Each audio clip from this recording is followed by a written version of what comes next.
बिच्छी समझे है, आराम से अपना काम निकाल लेते हैं, कोई बात नहीं। वो अभद्रता तो पेश आए, उनके स्वभाव है। मैं प्रेम से पेश आ रही हूँ, सम्मान से पेश आ रही हूँ, ये मेरा स्वभाव है, ये मेरे माता पिता का देन है। अपने अपने संस्कार होते हैं। माता पिता जिस साँचे में, जिस संस्कार में बच्चे को ढालेंगे, बच्चा उसी में ढल जाएगा। माता पिता अगर तुच्छ हैं तो बच्चे तुच्छ हो जाएंगे, माता पिता संस्कारी हैं तो बच्चे संस्कारी होंगे। लेकिन आजकल कुछ गड़बड़ डिफरेंस है, माता पिता अच्छे हैं लेकिन बच्चे सारे लफंगे निकल जा रहे हैं। लेकिन माता पिता बुरे हैं तो लड़के भी अच्छे निकल जा रहे हैं। क्या बात है।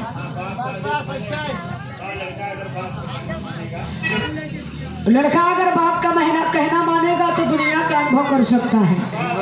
लड़का बेटा बाप के मत से चलेगा तो दुनिया का अनुभव कर सकता है, अगर माँ के अनुभव से चलेगा तो सिर्फ गृहस्थी का अनुभव हो सकता है। विशेषज्ञ हो जाएगा गृहस्थी के बारे में। क्या बात है। बहु कहते हैं कि पानी से पानी मिले तो मिले कीच से कीच, जब ज्ञानी से ज्ञानी मिले तब मिले नीच से नीच। कहावत पुरानिया कहे हैं, पानी से पानी मिले तो होई, ज्ञानी से ज्ञानी मिले तो होई, ज्ञान के बाद 2 मिनट। और जब गधा मूर्ख से मूर्ख मिले तो होई ओके बेचारे छोड़ दो, उससे लड़का मेहनत करे। हाँ हम तभी आलू निकोलते हैं, ये बार मेहनत ही करता। ऐसा बात नहीं बा, हमने गवैया है, एक बार गाय की छोड़ी था तो बेचारू हरे कजनी कई बार रुके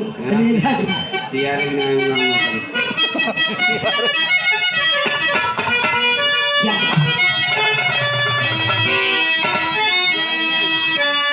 अरे मटिया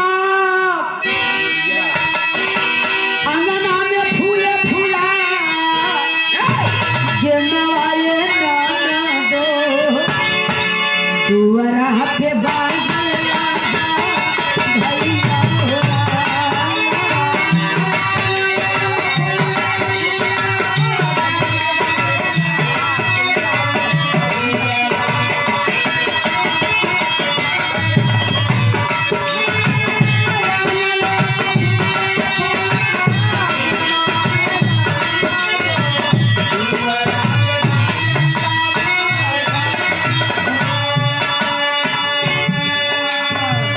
दादा गाँव है लेकिन चचा है दर गाँव है।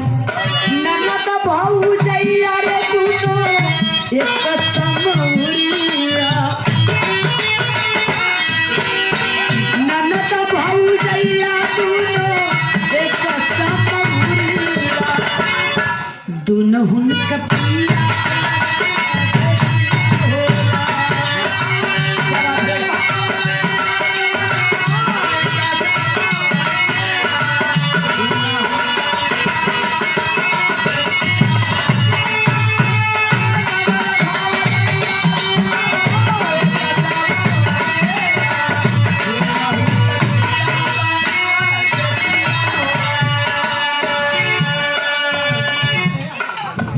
धर्म के बड़े भैया, बिरहा जगत के सुपरस्टार कलाकार भी है। समाज में एक अलग ही इनकी पहचान है, चरित्रवान व्यक्ति है। हमारे बड़े भैया छिलाल जी की तरफ से मेरे लिए आशीर्वाद है, 100 रुपए का पुरस्कार, प्रणाम बा, पंचम के नमन बा। अभी मैंने क्या कहा था कि काबिल लोग ना तो दबते हैं न किसी को दबाते हैं, जवाब देना हमें भी आता है, लेकिन फर्क वही हो जाता है कि कीचड़ में पत्थर कौन मारे। मारब तो अपना ऊपर, जब बिना मारे आवता तो मारे पर कितना है। इसलिए कहना है मटिया का मोला मोला मोरे मिटावा, मटिया के मोला मोला मोरे मिटावा, मोहला मिटावा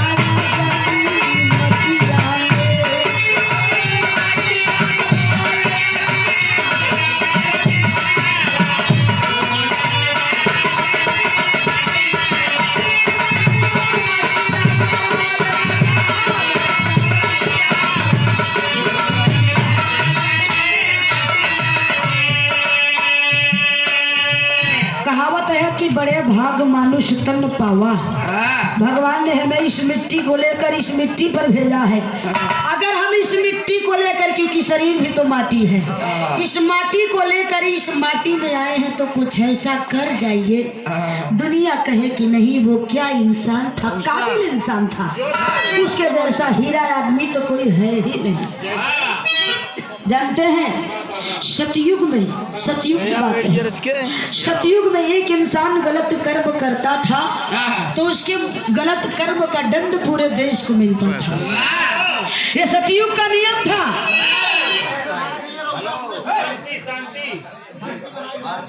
हरि ओम, राधे राधे राधे राधे। सतयुग में एक इंसान गलत कर्म करता था तो उसके गलत कर्म का भुक्तभोगी पूरा देश होता था।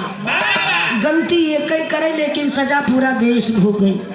सतयुग बीता, त्रेता आया। त्रेता में जो बुरा कर्म करता था उसके बुरे कर्म का भुक्तभोगी पूरा गांव होता था। गलती एक करे लेकिन सजा पूरा गांव भोगे। त्रेता बीत गया, द्वापर आया। द्वापर का क्या नियम था? द्वापर युग में जो मनुष्य बुरा कर्म करते थे उनके बुरे कर्म का दंड उन्हें के पूरे परिवार को मिला करता था। गलती एक कई करे सजा पूरे परिवार को भोगनी पड़ती थी। द्वापर भी बीत गया, जो चल रहा है वर्तमान कलयुग। कलयुग में जो बुरा कर्म करता है उसका साथ ना तो देश देने आता है ना गांव देता है। गांव छोड़िए, जिसे पैदा किया है, जिसे अपने हिस्से का नेवाला खिलाया, जिससे विवाह किया, साथ फेरे लिए, स्वयं का परिवार इनकार करता है। ना ना, जैसा किया है वैसा भरो, जैसा कर्म करोगे वैसा फल देगा भगवान। यही है गीता का क्या अंतरा में कहना है भैया। क्या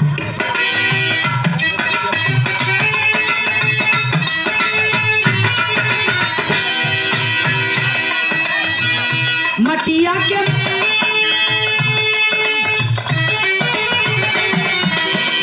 मटिया के हार पर मटिया के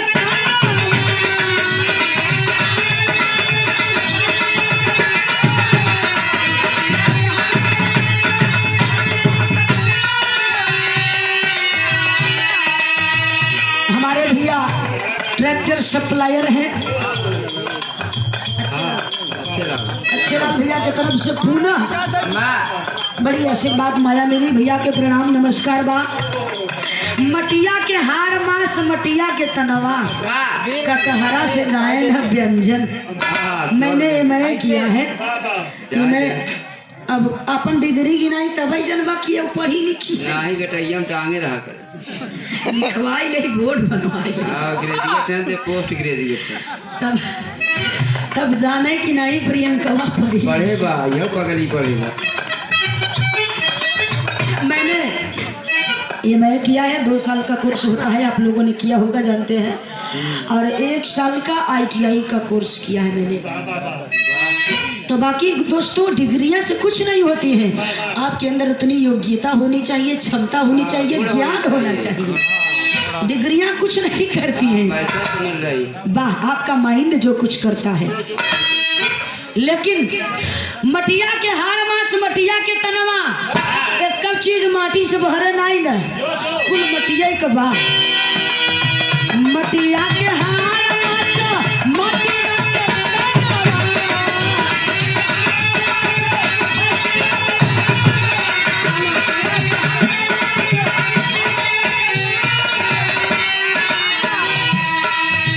मटिया के तनवा में घोड़ा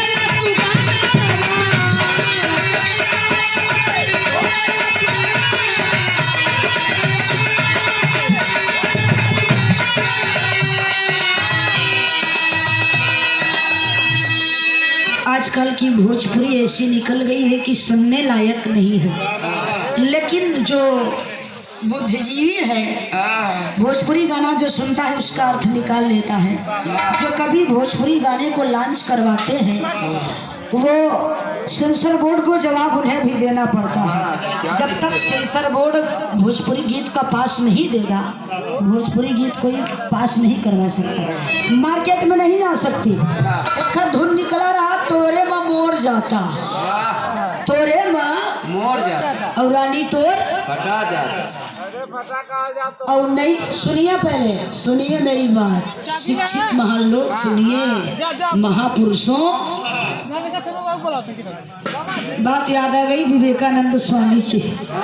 विवेकानंद जी भाषण दे रहे थे, उनके मुख से निकल गया, विदेशी महिलाएं कांच के गिलास के समान हैं, हिंदुस्तान की महिलाएं मिट्टी के कुल्हड़ के समान हैं। जितना हिंदुस्तानी रहन जवान ईटा पत्थरा हाथे में उठा उठाई लागन मारे।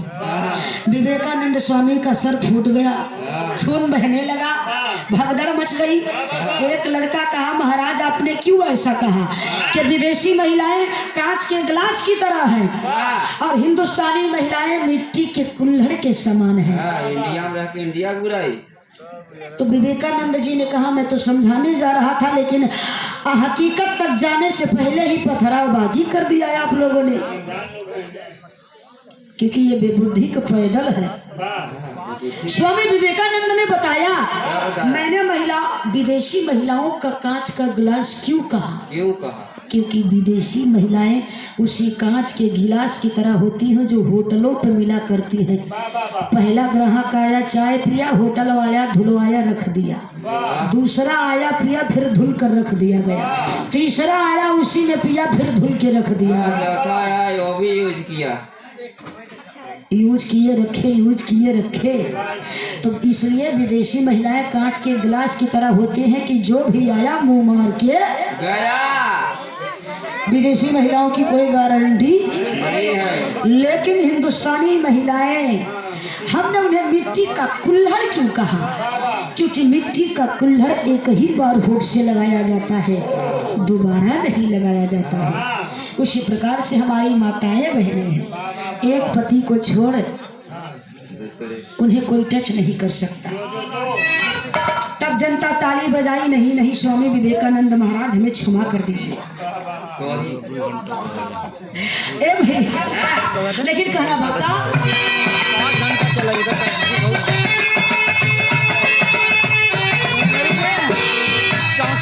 मटिया का बोला मीठी बोला मटिया का बोला मीठी बोला मोला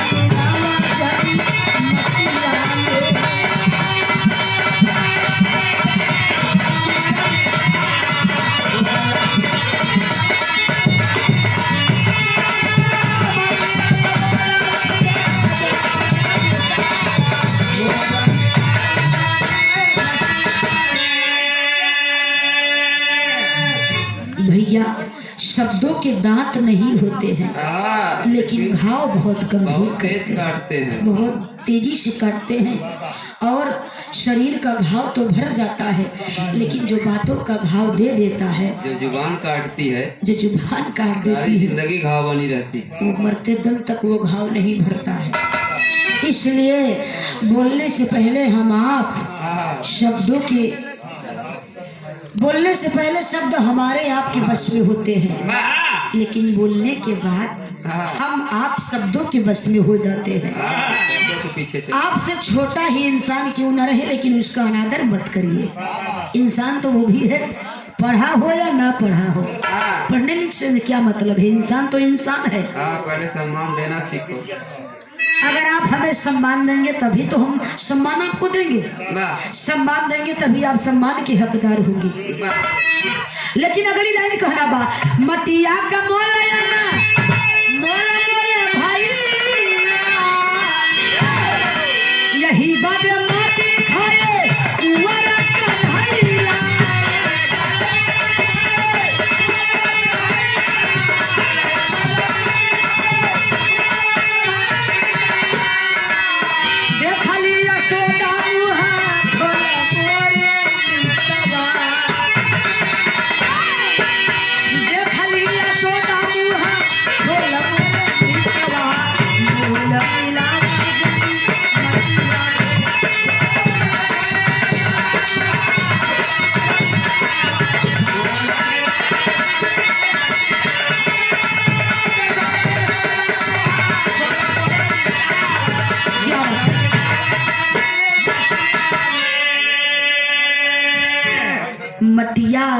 कि मोल अनमोल मोरे भैया यही बदे माटी खाएन कुंवर कन्हैया।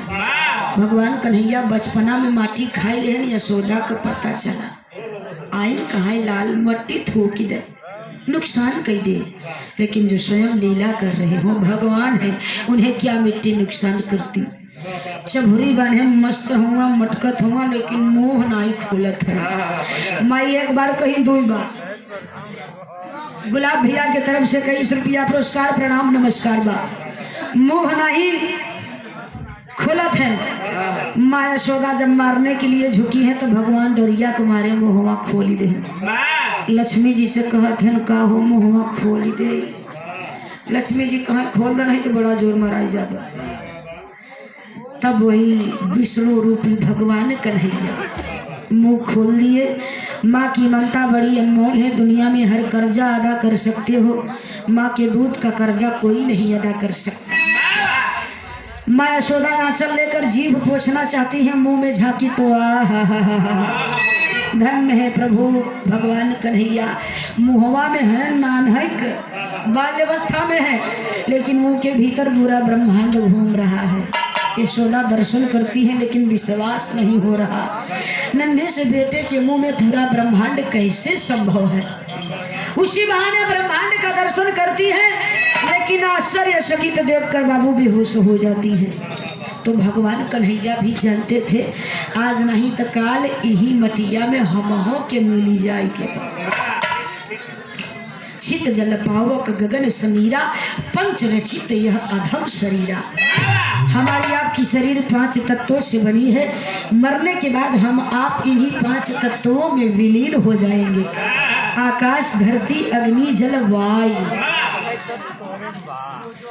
चाहे जितना जे बलवान रहा, चाहे जितना बुद्धिमान रहा, चाहे जितना बड़ा शक्तिशाली रहा, चाहे जितना बड़ा धनवान रहा, मिले ही मटिया में। आखिरी लाइन में कहना बा हमारे भैया फरमाइश रही 2 लाइन बिटिया बड़े गाय दी ओ गौ भाई बहन खलीफा जी। अब 2 लाइन हम गाय देते हो भैया।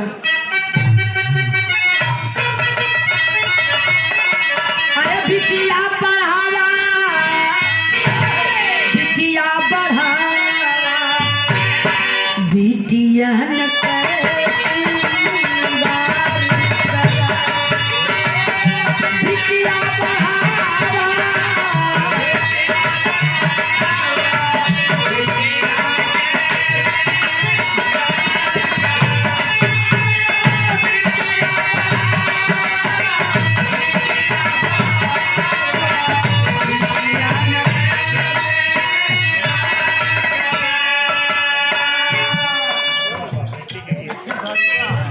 बेटी के सम्मान के लिए हमारे भैया अच्छे लाल जी ट्रैक्टर सप्लायर साहब पुनः 21 रुपया पुरस्कार प्रणाम बड़का भैया के।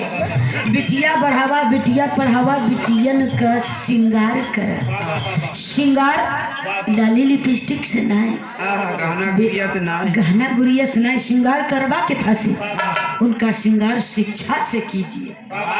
बिटिया बढ़ावा बिटिया पढ़ावा। आजकल ऐसी मशीनें आ गई हैं कि गर्भ में बच्चा है तो जांच करवा देते हैं, लड़की है कि लड़का है। लड़का है तो गर्भवती महिला का काजू बादाम बढ़ाई दे। ए बढ़ाओ रे खाई दे बेटवा आवे वाला बा मोछा पताव दे ही। मैंने एक शब्द बोला था कि पहले के मन से 1 बीता 2 बीता का मोछा रखी, मैदान में जान ठोक के खड़ा हो जाए तो जनाई कनो मन से धू आएगा। यही कहा था मैंने। इन्होंने क्या कहा, ये हमा कहा था कि हमारे मोछा ही नहीं ना, हम सुख संठई है, हम क्या क्या घटा बढ़ा ले गए। ऐसी कोई बात नहीं, जब मैं आपको पर्सनल कहती तब आपके लिए होता। अच्छा आप देखते हैं ना कि आजकल की जनरेशन में मूछ मुड़वाते हैं कि नहीं मुड़वाते हैं लोग। ये अपने पे ले लिए तो अब अपनी अपना सोच है, अपनी अपनी बुद्धि है। अब क्या करें, जो स्वयं एक गुरु है, मास्टर है, अध्यापक है, हमारे चाचा बिरहा जगत के सुपरस्टार जटाशंकर यादव जी, जब वो शिक्षक होकर ऐसी बातें सोचेंगे तो हम पचे मान लो लड़कियां है का सीखब। बिटिया बढ़ावा बिटिया बढ़ावा बिटिया पढ़ावा बिटियन का श्रृंगार कर। बिटिया विधि के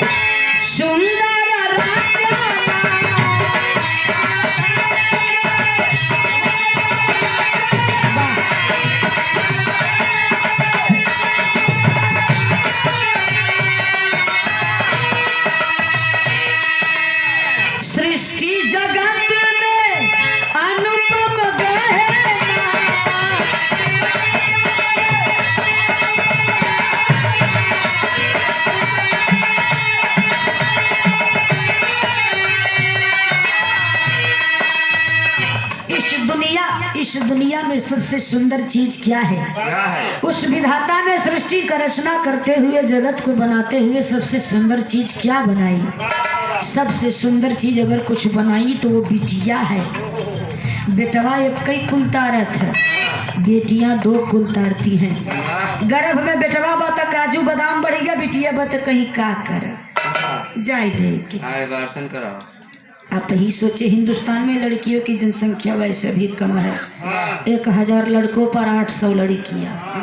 कुछ तो छोट देख के छटैया कही देती, कुछ मोट देख के, कुछ नाक टेढ़ बा, कान टेढ़ बा, करिया बा।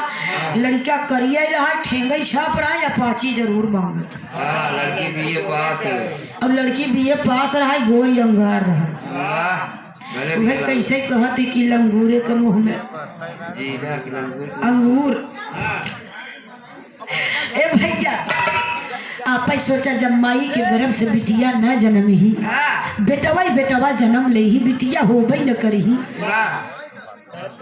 तका बेटवा की शादी बेटवा से करबा। जब बिटिया रही न जही, कुल लड़का पैदा हो जाए तो का लड़का के शादी लड़का से करबा। और जब लड़का के शादी लड़का से होए तो का हो जाना था का गणतंत्र दिवस मनाई।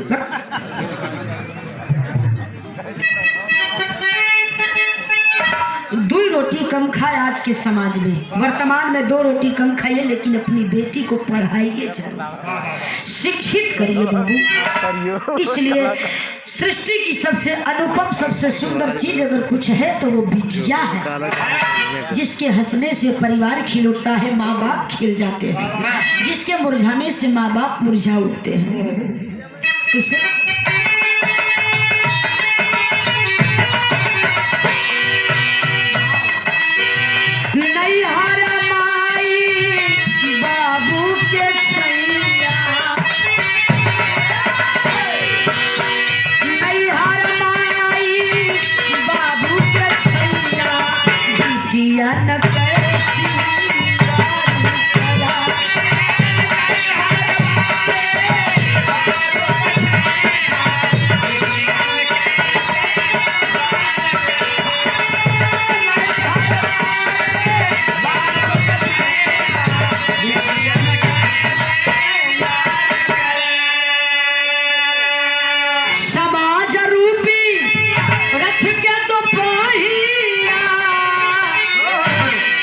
बेटियों को कभी कम मत आंकना।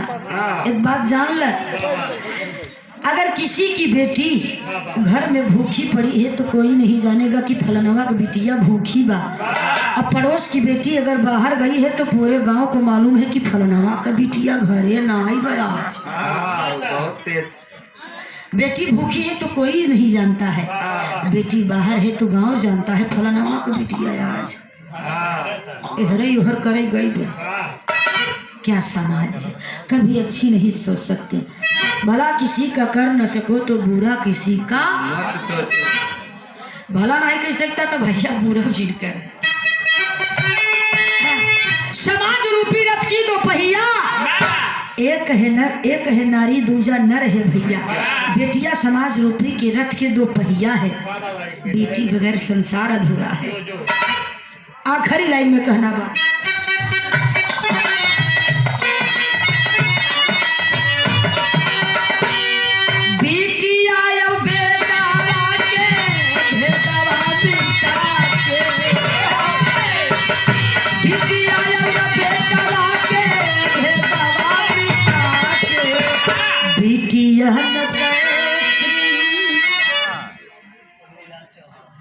श्री मुन्नीलाल चौहान चाचा जी की तरफ से 51 रुपया पुरस्कार।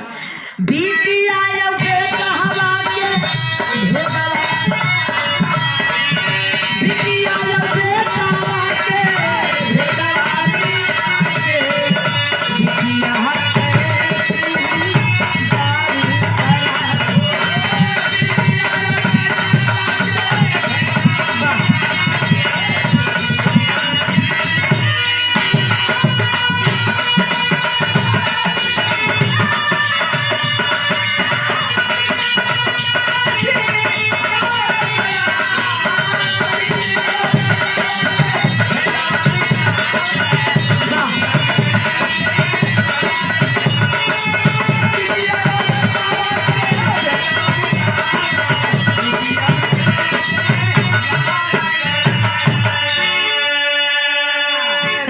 बेटिया बेटवा को भेद मिटावा, बिटिया के आगे बढ़ावा।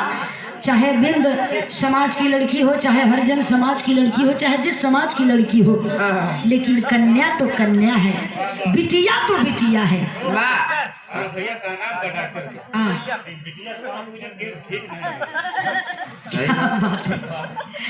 और एक बात, बेटी को पढ़ा लिखा कर शिक्षित कर देंगे तो भीख मांगने की क्या जरूरत है। स्वयं तरक्की उसके कदम चूमेंगे, रुपया पैसे तो ऐसे बरसेंगे। दानों में दान महादान। बारे भैया अब अंतिम लाइन में कहना बा,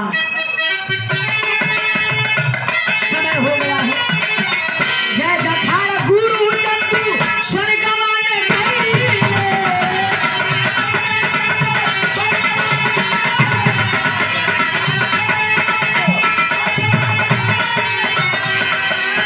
राजेंद्र महेंद्र गुरु की प्रिया।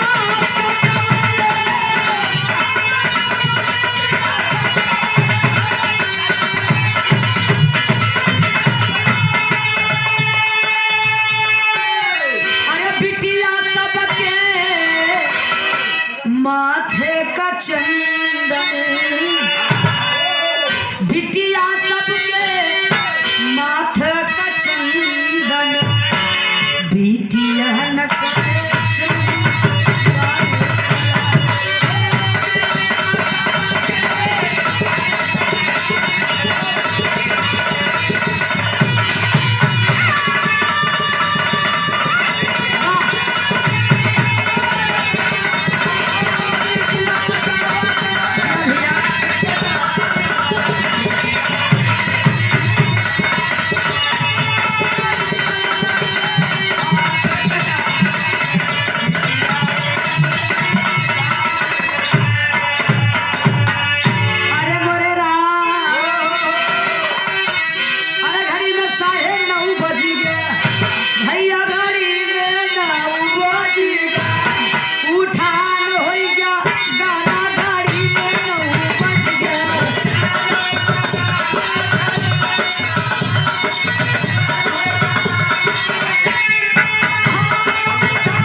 फिर वहाँ बोला तो उनके उल्टे जाए, उल्टे जाए।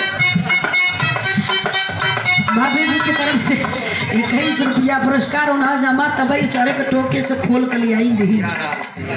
सिया राम।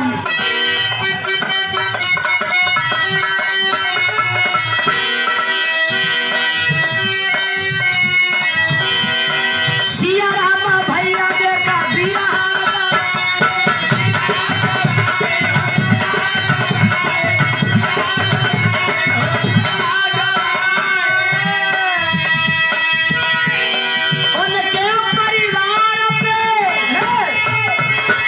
भगवान का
धन्यवाद आप सभी जनता जनार्दन हमारे मतारी